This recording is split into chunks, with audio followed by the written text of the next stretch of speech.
Niger, des Nigériens ont exigé le départ des 1500 soldats français présents sur leur sol. Des Nigériens étaient une nouvelle fois devant une base militaire française à Niamey. Des milliers de jeunes ont exigé le départ des 1500 soldats français présents sur leur sol. Alors que les relations entre Paris et Niamey sont au point mort depuis le coup d'État contre Mohamed Bazoum le 26 juillet, les gens disent toujours que nous, les Africains, sommes les derniers au monde. Mais nous leur demandons de partir et ils refusent. Ils pourrissent là-bas, et nous ne leur donnerons la paix que le jour où ils partiront, a déclaré Aya Garba, manifestant. Ibrahim, un manifestant semble donner carte blanche aux militaires. Le Niger a été sous une dictature pendant 12 ans. Le Niger ne va pas bien, donc nous voulons que Siani remette le pays sur les rails, donc nous ne nous soucions pas de la transition. Nous ne nous soucions pas de la transition. Nous voulons qu'il continue son travail, le bon travail pour le Niger. Les généraux au pouvoir à Niamey ont dénoncé plusieurs accords de coopération avec la France et exigent que Paris retire ses troupes.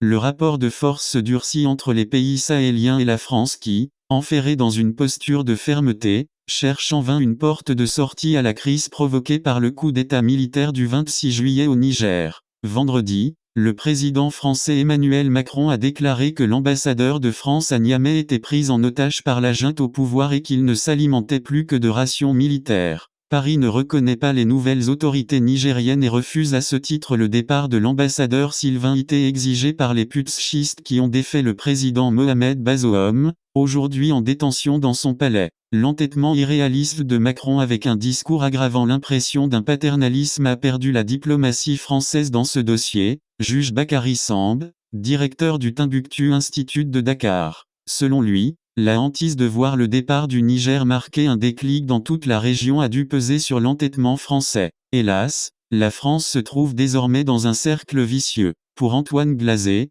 co-auteur du livre Le piège africain de Macron, la façon de s'exprimer de moins en moins diplomatique d'Emmanuel Macron révèle un profond agacement, on voit bien qu'il est un peu coincé. La France est piégée maintenant au Sahel.